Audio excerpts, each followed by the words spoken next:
So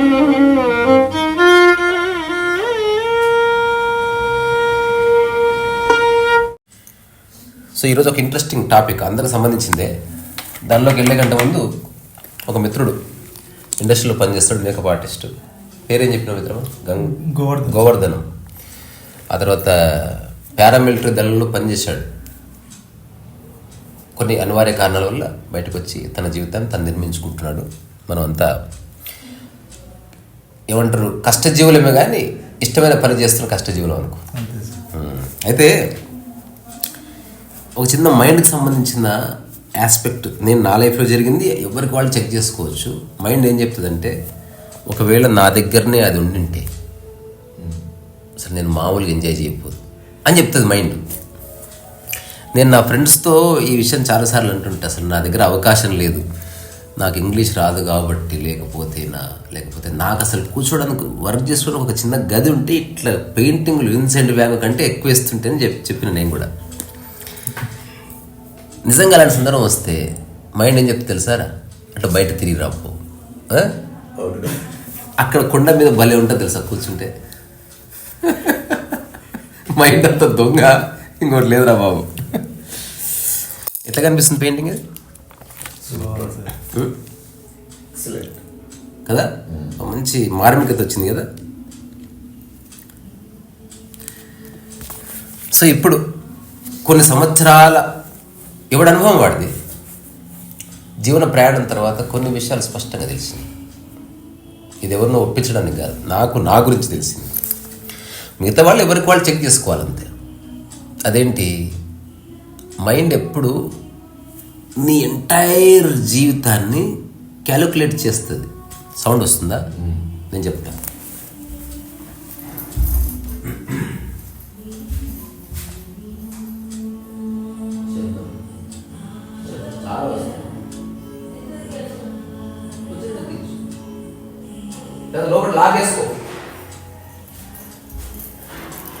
so mind ఏమిటి,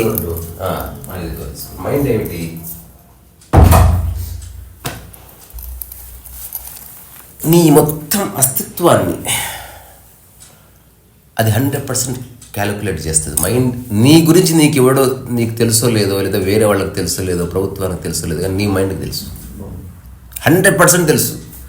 దీనికి ఒక పెద్ద ఆయన చెప్పిన మాట, తుమ్హారా మన్ తుమ్హారా ఔకాత్ కో జాన్తా హై అని చెప్పాడు. ఔకాత్ అంటే నీ విలువ తెలుసు నీ మైండ్కి. నువ్వు అనుకోవచ్చు నువ్వు తోపని అదని ఇదని, బట్ నీ మైండ్కి స్పష్టంగా తెలుసు. అది ఎట్లా తెలుస్తుంది, నువ్వు ఏ విషయాలు రిజిస్టర్ చేస్తున్నావో ఆయా విషయాలన్నిటినీ మైండ్ ఒక డేటాబేస్ క్రియేట్ చేసుకుంటుంది. ఎగ్జాంపుల్, నీకు ఏ మేరకు వాగ్దాటు ఉంది, నీ దగ్గర ఏ మేరకు డబ్బులు ఉన్నాయి, నువ్వు ఏ మేరకు ఒక రోజులో ఖర్చు చేయగలుగుతావు, వేరే వాళ్ళదైతే నువ్వు ఎట్లా బిహేవ్ చేస్తావు, నీదైతే నువ్వు ఎట్లా బిహేవ్ చేస్తావు, ఎవ్రీథింగ్ నీ మైండ్ డేటా ఉంది దాని దగ్గర. నువ్వు వేరే వాళ్ళకి బ్లఫ్ చేయొచ్చు, బట్ ఒక టైం వచ్చినప్పుడు నీ మైండ్ నిన్ను ఎక్స్పోజ్ చేస్తుంది. ఒక్క స్టెప్ వెనక్కి తీసుకోమని చెప్తుంది, నీకు అంత సీన్ లేదు డాడీ, పక్క జరుగు, టూ మచ్ చేస్తున్నావు అని చెప్తుంది. అంతవరకు నేను ఎన్ని డ్రామాలు ఆడాలో ఆడనిచ్చి నేను రకరకాలు చేసి సరైన సందర్భంలో మైండ్ చెప్తుంది నో, నీకంత స్థితి లేదు, స్థాయి లేదంట. ఉదాహరణకి ఛాలెంజ్ చేసినప్పుడు నువ్వు హఠాత్తుగా ఛాలెంజ్ చేస్తావు కదా, మైండ్కి తెలియదు ఆ విషయం. అంటే వారం రోజులు అంటే నువ్వు డిస్కషన్లో హఠాత్తుగా మాట అనేసినావు, అది మాటగానే అన్నావు. కానీ ఇప్పుడు ఉదాహరణకి దేశం కోసం ఏం చేస్తావు చెప్పు, నా ప్రాణాన్ని నేను ఇస్తాను, నువ్వు ఏదో మాట వరుసకు అన్నావు అనుకో, అప్పుడు మైండ్ అక్కడ రెడీగా లేదు. అదేందుకు పుసుకుని అట్లా వేసినావు, క్యాబాద్ కర్రేతో తర్వాత చెప్తుంది అది. అప్పుడు తర్వాత అందరూ వచ్చింది, ప్రాణత్యాగం చేస్తా అన్నావు కదా, రా అంటే నాకు లైట్గా లెగ్ పెయిన్. అది ఇప్పుడు భగత్ సింగ్ ఉన్నాడు అనుకో, భగత్ సింగ్ గురించి మైండ్కి తెలుసు కాబట్టి అది ప్రిపేర్ అయింది టు డై. ఇంకా అది ఎనికిపోదు ఇంకా, ఎందుకంటే అతని క్యాలిబర్ అతనికి తెలుసు.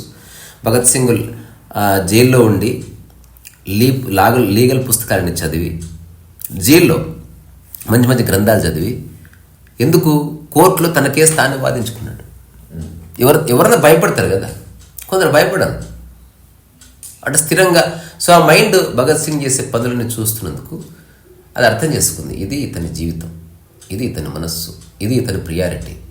అందుకని అటువంటి దాన్ని ప్రొజెక్ట్ చేస్తుంది. అందుకని ఒక యోధుడు మహాయోధుడిగా మారుస్తుంది మైండ్, ఒక మూర్ఖుని మహామూర్ఖుని కూడా మారుస్తుంది.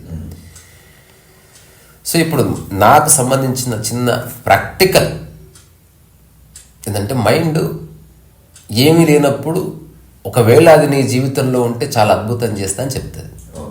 100% చెప్తుంది. ఇప్పుడు నాకు ఒక్కటి అటువంటి లేదు. ఇప్పుడు చాలామంది చెప్తారు దీనికంటే పెద్ద స్టూడియో అంటే, నాకు ఇదే చివరి స్టూడియో అని ఐ డోంట్ మైండ్. నా జీవితంలో నేనేదో పని చేస్తుంటే నా లైఫ్కి స్టూడియో వస్తే ఓకే, కానీ పెద్ద స్టూడియో ఉంటే టైసన్ చింపేద్దు అని ఎప్పుడు చెప్పలే. ముందు ఈ చిన్న స్టూడియోలో ఏం చేస్తావు అది చెయ్యి, మిగతా సంగతి తర్వాత.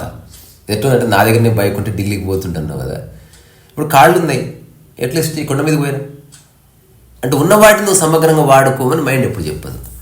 ఉన్న వాటిని మైండ్ ఇగ్నోర్ చేస్తుంది, లేని వాటిని మైండ్ ప్రొజెక్ట్ చేస్తుంది. కానీ ఫైనల్గా ఏది నీ దగ్గర ఉందో అదే నీ అస్తిత్వం నీకు చెప్తుంది మైండ్.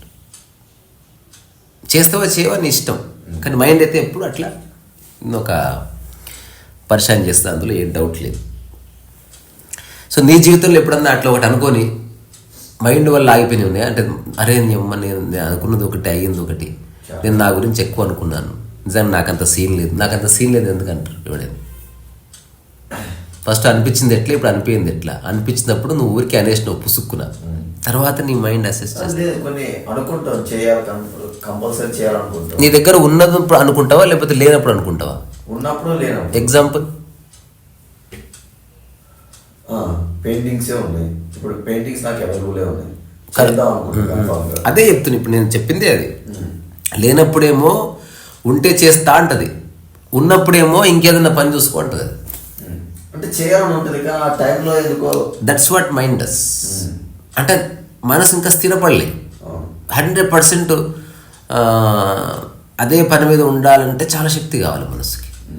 అంటే దీన్ని ఏమంటారు, అన్వేవరింగ్ ఫోకస్ అన్నారు ఇంగ్లీష్లో. అంటే అసలు నీ మనస్సు అటు ఇటు పోవడలేదు, ఇంకా అక్కడే ఉంది. ఈదర్ యు ఆర్ పెయింటింగ్, అలా ఉండాలంటే అదే నీ చాలా విషయాలు మైండ్లో సెటిల్ అవ్వాలి. ఇప్పుడు ఇంకా మడిచింది ఎగ్జాంపుల్ చెప్తా. ఇప్పుడు ఒక దగ్గర ఇల్లు కట్టాలనుకో, చాలా విషయాలు సెటిల్ అవ్వాలి. ప్లాట్ కొనాలి, ఆ ఉన్న 50 ప్లాట్లు ఏ ప్లాట్ ఏదో తెలియాలి, ఎవ్రీథింగ్ ఉన్నప్పుడు అప్పుడు నీకు ఒక మొదటి పడుతుంది దెబ్బ, నువ్వు బిగిన్ చేయొచ్చు వరకు. అట్లా మైండ్ కూడా అంతే. నీ దగ్గర అన్నీ ఉన్నప్పటికీ ఇది సెటిల్ అయింది, కానీ ఇంకేవో సెటిల్ అవ్వాల్సి ఉంది. ఇప్పుడు 500 పుస్తకాలు అంటున్నా, లాస్ట్ 4-5 days నుంచి ఐఎమ్ స్ట్రగ్లింగ్ టు రైట్. అలాగే నేనేం ఫోర్స్ చేస్తలేను, ఇట్లా పెన్ను పెడుతున్నా. ఏం చెప్తుంది తెలుసా, క్యారమ్ బోర్డ్ ఆడుకో. ఆ క్యారమ్ బోర్డ్ ఆడిన తర్వాత నువ్వు అది ఫ్రీ అయిపోతే నువ్వు రాసుకోవడమే, ఇంకా పొద్దు నుంచి కంటిన్యూస్గా రాసుకోంటుంది. అంటే నేను నమ్ముతున్నా కదా, వాళ్ళది క్యారమ్ బోర్డ్ ఆడిన తర్వాత ఇంకెంబడే రాసుకోవాలి. నేను రాత్రిపూట ఆడడం తీసేసిన కదా, అంటే దాని అర్థమైంది రాత్రిపూట రాసుకోవాలని. ఆ రాత్రిపూట రాద్దాం అనుకున్నప్పుడు వాకింగ్కి వెళ్ళు, మంచి చల్లగాలి, ఇంత మంచి అవకాశం మళ్ళీ రాదు. అసలు నువ్వు ఇంత దూరం వచ్చిందే గాలిని అనుభవించడానికి అంటుంది. సరే నేను రాత్రి వాకింగ్కి పోయినాం, ఎంత సలిపెట్టింది ఇద్దరికి, అనవసర వాకింగ్ అది. సరే ఇట్లా కాదు, పొద్దున 4 o'clock లేస్తేనే పని అవుతుంది. 4 o'clock లేస్తే మంచి దుప్పట్లు ఎంత వెచ్చగా ఉంది. అయితే ఇది నీకు క్వశ్చన్ తెలుసా, నాకు ప్రతి పుస్తకానికి జరుగుతుంది ఇది. అయితే నేనేం చేస్తాను, మైండ్ని ఎన్ని ఆటలు ఆడాలని అన్నీ ఆడిపిస్తా. నేను ఎంజాయ్ చేస్తాను చిన్న జుగల్బంది. ఒకరోజు ఏం చేస్తుంటే దాన్ని పక్కకి జరుగుతుంది, ఇంకా ఐ జస్ట్ పుట్ పేపర్ అక్కడ పక్క జరుగుతుంది. ఇంకా వీడికి తెలుసు, అది ఆ మైండ్కి అది కూడా తెలుసు. వీడు ఇప్పుడు ఆ మైండ్ ఏదైతే ప్రపోజ్ చేస్తుందో, వీడు 5 రోజులు 6 రోజులు ఇట్లా డ్రామాలు ఆడతాడు. నేను చెప్పినట్టు విన్నట్టు చిన్నపిల్లలు ఉంటారు కదా, నాన్న రెగులర్ ఆడటం తిరిగిపోదాం అంటే పోదాంపా, నాన్న ఆ తర్వాత అక్కడికి వెళ్దాం పోదాంపా, నాన్న తర్వాత ఐస్ క్రీమ్ తిందాం పోదాం, అదతో అంటాడు నాన్న నో ఇంటికి వెళ్దాం పోదా అంటే. అదంతా వాడు ఏడువని గీ పెట్టని నాన్న వెళ్ళిపోతున్నాడు. అట్లా మైండ్ నాకు మాస్టర్ కాదు, నాకు మైండ్ ఫ్రెండ్. అవసరమైతే దాన్ని వాడుకుంటా, అవసరమైతే దాన్ని పక్కకు పెడతా, అవసరమైతే కొన్నిసార్లు దాని మాయలో నేను ఉన్నట్టు నేను ఎంజాయ్ చేస్తా. ఇదంతా నీ ఫ్రీడంలో జరుగుతుంది అంతే. అట్లా ఓవరాల్ నాకేమర్థమైంది, లేని వాటి గురించి ఆరాటపడడం వదిలేసి ఫస్ట్ ఉన్న వాటిని పరిపూర్ణంగా ఆస్వాదించు. ఎన్ని పుస్తకాలు ఉన్నాయి అనుకుంటే చదివేయచ్చు, క్యాన్వాస్లు ఉన్నాయి, రంగులు ఉన్నాయి. నేను నిన్న 2 రోజుల నుంచి ఆలోచిస్తున్నా, ఒక కొత్త టెక్స్చర్ ఏదైనా కావాలి. హఠాత్తుగా ఒకటి వచ్చింది, ఎంత బాగుంది. ఈ పెయింటింగ్ ఎవరికైనా కావాల్సి చెప్పండి, ఏదో ధరకి ఇచ్చేస్తాను. ఇంకోటి దీని అర్థాలు గిడతాలు అడగండి, నాకు కూడా తెలియదు, ఎవరికి తెలియదు. ఉందాలేసాక అర్థం ఉంటుంది ఏమన్నా, పిచ్చి కాకపోతే. పెయింటింగ్ అర్థం ఉండదు, చూడగానే ప్లెజెంట్ అనిపించింది. Flower painting is like a flower. Painting ఫ్లవర్కి అని అర్థం ఉంటుందా? రోజా పువ్వు ఎంతమ్మా అంటే 15 రూపాయలు ఒక్కటి. దాని అర్థం చెప్పు. అసలు ఎందుకు దాని అర్థం కావాలి. ఐఎమ్ ట్రైన్ టు అండర్స్టాండ్ రోజా పువ్వు. ఎప్పటికి అర్థం కాదు. నువ్వు రోజా పువ్వు మీద ప్రబంధం రాసినా సరే రోజా పువ్వు అర్థం కాదు. అట్లా. సో ఇది అందుకని మైండ్ చేసేది మైండ్ చేస్తుంటుంది. ఒకవేళ నీవు జీవితాన్ని అబద్ధాలతో నింపితే మైండ్ నీకు అబద్ధపు జీవితాన్ని ఇంట్రడ్యూస్ చేస్తుంది. అందుకని సత్యాన్ని పట్టుకున్నావు అనుకో, సత్యం ఉన్న చోట మైండ్కి పని లేదు. ఇంకా మైండ్ పక్కకు తిరుగుతుంది. అంటే ఎక్కడైతే ప్యూర్ వర్తమానం ఉందో అక్కడ మైండ్ పక్కకు జరుగుతుంది. ఎక్కడైతే అసలు ఇమాజినేషన్ లేదు అక్కడ మైండ్ ఈదర్ పక్కకుంటుంది లేదా కలిసి పనిచేస్తుంది, అంతే, డిస్టర్బ్ చేయదు.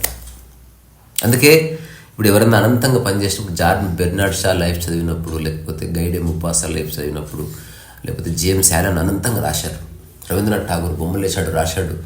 విన్సెంట్ వ్యాంగో బొమ్మలు వేశాడు, రాశాడు. మస్నూఫుకు ఒక వ్యవసాయం చేశాడు, పెయింటింగ్ చేశాడు, రాశాడు. ఇంత అనంతమైన వర్క్ ఎట్లా చేశారు వాళ్ళు?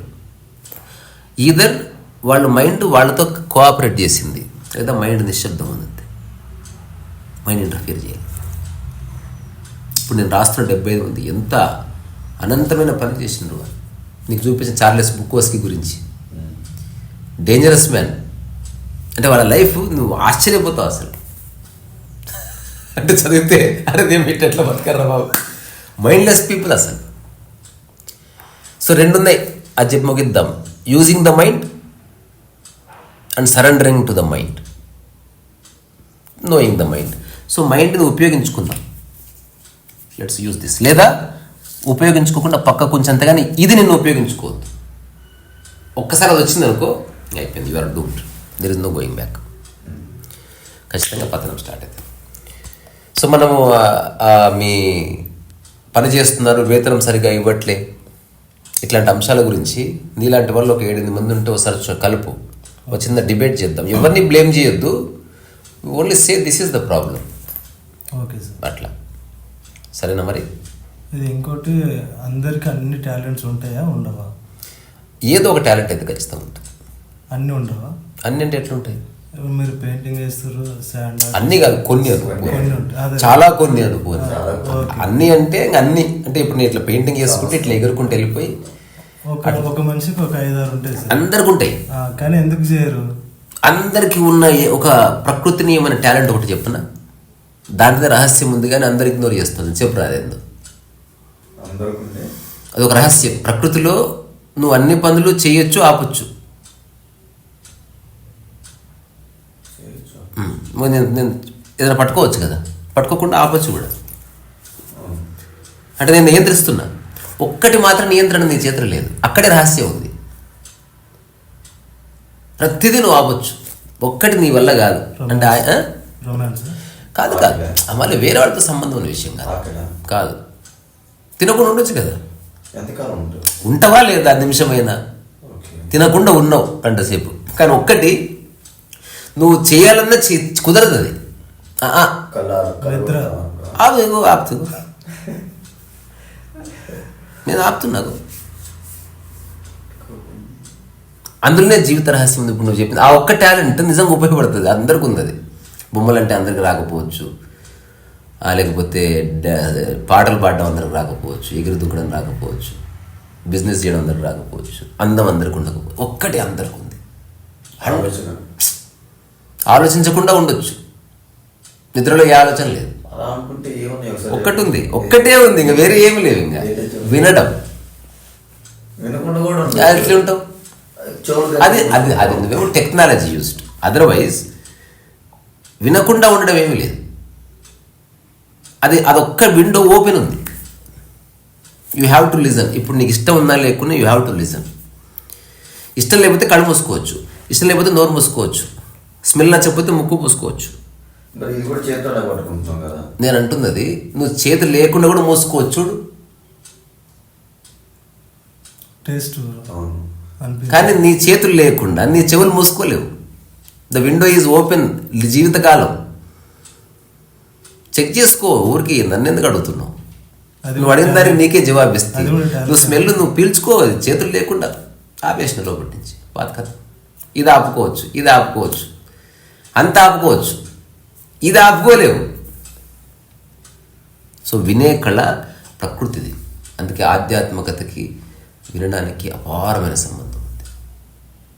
ఎందుకంటే నీ దమ ఖరాబ్ అయింది వినడంతో. వాళ్ళ నిజం కాలేదయ్యమ్మ. ఎవరిని అంటున్నావు? ఉంది కదన్నా మా ఫ్రెండ్ని అనుకో అని వాళ్ళ ఫ్రెండ్ పేరు మీద నిన్నన్నా కూడా నువ్వు పట్టించుకో, వింటుంటావు. కానీ అట్లా అదే సినిమా మన జబర్దస్త్లో ఒక్కటి నాకు వాళ్ళది వచ్చింది. నాగబాబు కూతురు రాఘవ ఒక స్కిట్ వేశారు. మరి ఏం రా అంటే, అమ్మాయి గారు మీరు కొంచెం అంటే నేను రాఘవ అనే లోపే వాటి రియాక్ట్ అయితే ఎట్లా అంటది అంటే మొత్తం అనే లేదు అప్పుడే రియాక్ట్ అవుతున్నావు అంటది. ఏం రా అమ్మాయి గారు ఏం రాఘవ అనే లోపు నువ్వు అట్లా అంటున్నావు అంటది. సో నెక్స్ట్ ఈ ఒక్క విషయం గురించి మాట్లాడదాం. చాలా రోజుల నుంచి అనుకున్నా నేను, ఇప్పుడు కుదిరింది అది. దీన్ని దాని యొక్క మూల పదంలోకి వెళ్తే అబ్ అడైర్ అబ్ హర్షన్ అన్నారు. దాని యొక్క మూలార్థం అంటే మనకు రెండు ఉన్నాయి, వినడము అండ్ జస్ట్ చెవులు అప్పగించడం. దానికి తెలుగులో వేరే విధంగా లేదు, వినడమే. కానీ ఇంగ్లీష్లో హియరింగ్ ఉంది అండ్ లిజనింగ్ ఉంది. ఇప్పుడు ఆశ్చర్యం చూడు, అంటే మన టెక్నాలజీ అండ్ భాష చెవులో పెట్టుకుంటారు కదా చెవిటి వాళ్ళు, నో డిస్రెస్పెక్ట్. దాన్ని ఏమన్నారు? మిషన్ హియరింగ్ ఎయిడ్ అన్నారు. ఓకే. Hearing aid. ఎందుకు లిజనింగ్ ఎయిడ్ అని? రెండిటి వినడమే. మనం సాధారణంగా లిజనింగ్ అనేది కాన్సన్ట్రేట్ చేసి వినేది.